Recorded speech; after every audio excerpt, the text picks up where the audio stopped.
Welcome સંપૂર્ણ ગુજરાત.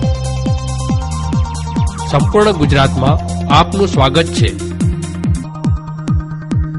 પ્રેમના પ્રતીક સમાન સંત વેલેન્ટાઇનની યાદમાં સમગ્ર દેશ 14મી ફેબ્રુઆરીએ વેલેન્ટાઇન ડેની ઉજવણી કરે છે.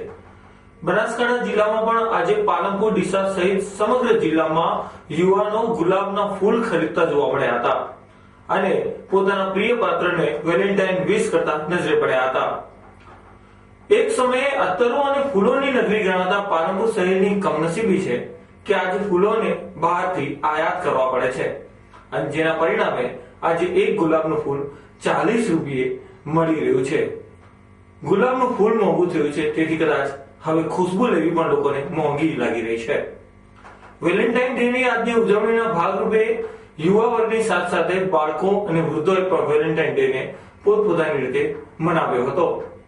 એટલું જ નહીં, મહિલા સ્કૂલોની અંદર જ્યાં દીકરીઓ એકબીજાને વેલેન્ટાઇન વિશ કરતી હતી, તો વૃદ્ધાશ્રમમાં પણ કંઈક આવો જ પ્રેમના પ્રતીકનો ઉલ્લાસભેર ઉજવણી કરવામાં આવી હતી.